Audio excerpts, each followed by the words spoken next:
Hey, welcome back to DIY Willy. I'm gonna try to talk a little bit louder. Mrs. Willie's got the washing machine going and it sounds kind of sick, like Anyway, that's beside the point. We got Spike also back there making some noise. He's being quiet at the moment, but he's back there. So we're working on the razor. We need to make the frame fill-in pieces, like the little inserts that we cut. Well, we didn't cut them out. When we cut the frame in half, we stretched it. We left an area that needed to be inserted.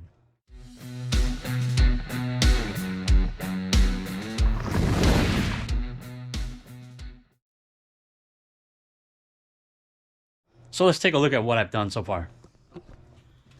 So these, I've got two of them, one on each side, one, and then two over there, another one over there. And I cut them at the 45. Yeah, there's a little bit of gap, but that's okay. That'll just be for penetration. I cut a window in it. I left the window piece right here so that I can weld the inside on each one, as you can see. So I can weld the inside. So we'll weld the window up.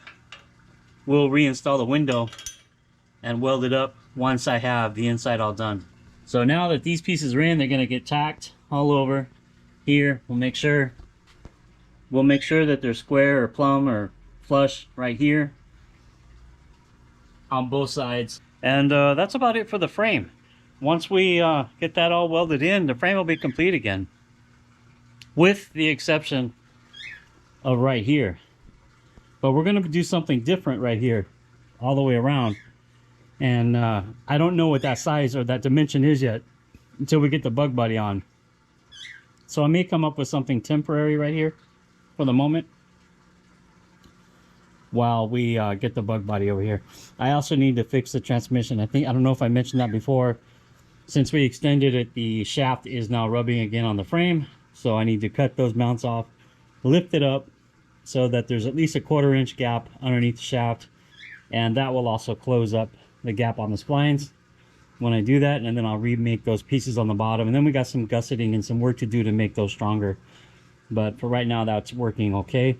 But that'll be after we do the rest of the framework. So I'm going to get busy welding these things up. We're going to stagger it around a little bit, tack a little bit here, a little bit on each side, so that we don't transfer too much heat. We want it to kind of cool down. We don't want it to stress and bend and warp and do all kinds of crazy things. So we'll move around a little bit. We'll let it cool down in between. And yeah, let's get these things tacked in and get this frame that much closer to being done.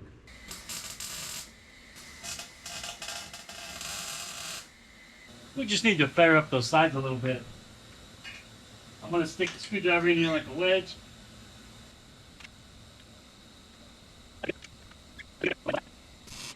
Go ahead and weld the inside.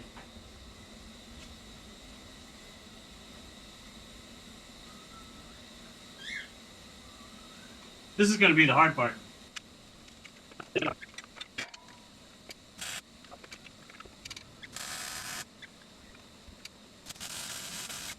Whew, well, we got that part.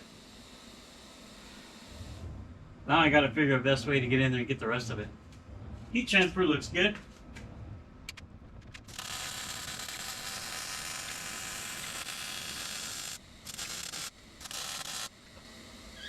That's good enough. It's a little blocky, but it'll work.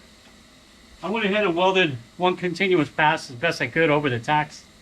It's a little blocky. I've got a little bit too much wire speed, but the weld looks good. The heat transfer looks good. The bluing looks good.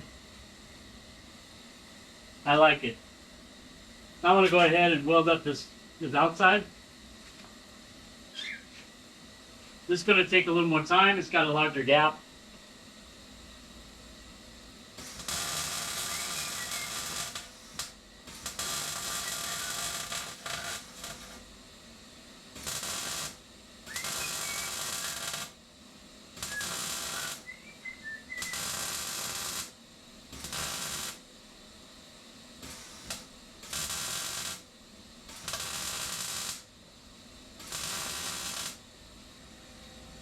The material is thicker on the new material. It's 120 wall.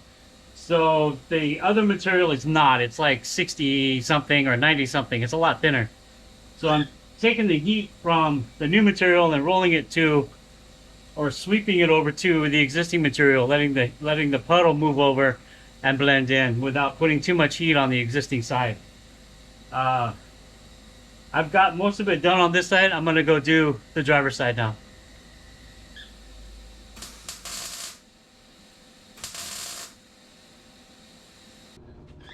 Alright, so I've got everything welded in.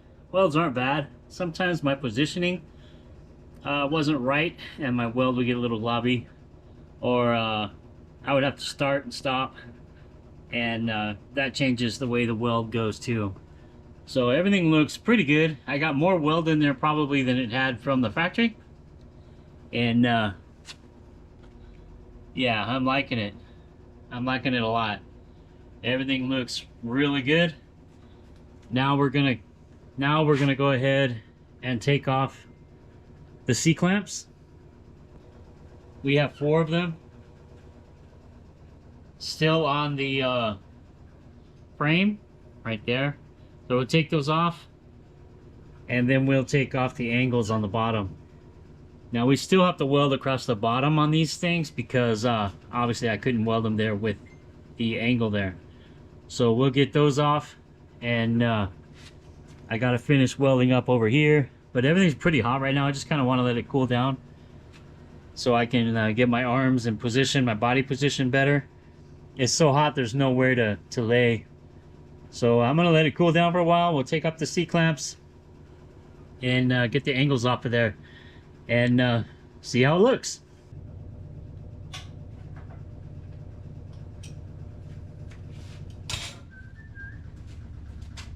Okay,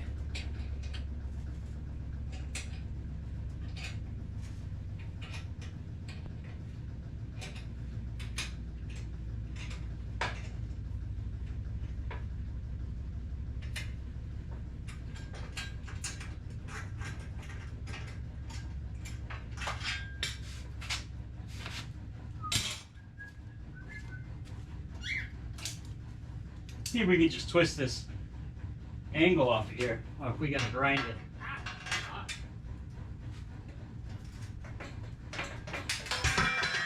There we go. There we go. Now get the other side.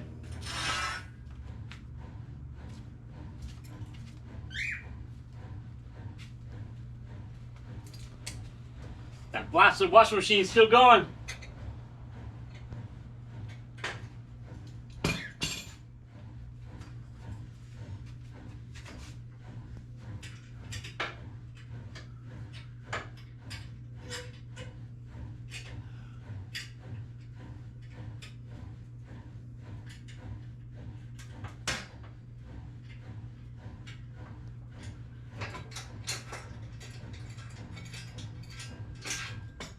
There we go.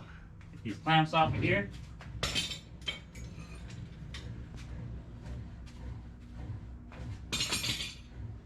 Now let's get this angle off.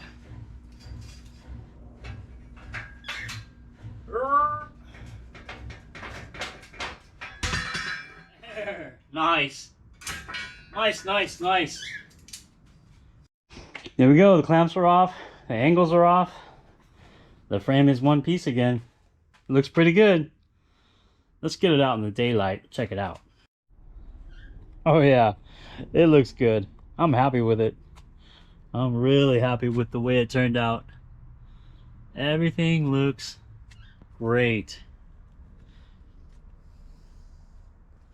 Next thing to do, besides some welding here on each side, is that transmission mount.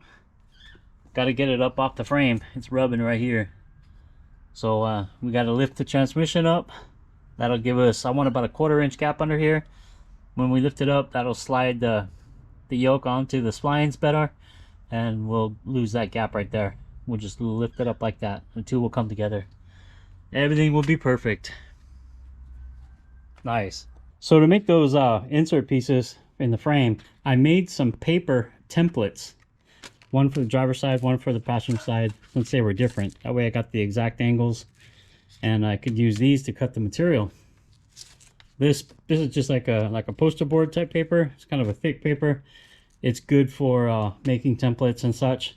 Picked this up cheap for 5 sheets at the local dollar store, really cheap. So that was a good investment. We're going to use the same paper. I got a lot of it. I got 5 sheets of it. Well, now 4. But we're going to use the same sheets of paper to get the bolt pattern for the bottom of the bug body, so that it bolt down to those angles on the floor. So yeah, that was a fun job. It took me a good part of the morning to make those and get them welded in. It turned out really well, I think, and I'm very happy with it. That makes the frame complete now. Just a couple little minor things to do before we get ready to put the bug body down over the top. So thanks for watching. Give the video a thumbs up if you liked it, and consider subscribing if you like. It doesn't cost anything, and it really helps the channel out. Leave a comment down below, and I'll answer any question you have. Maybe you saw something I should have done different. Let me hear about it.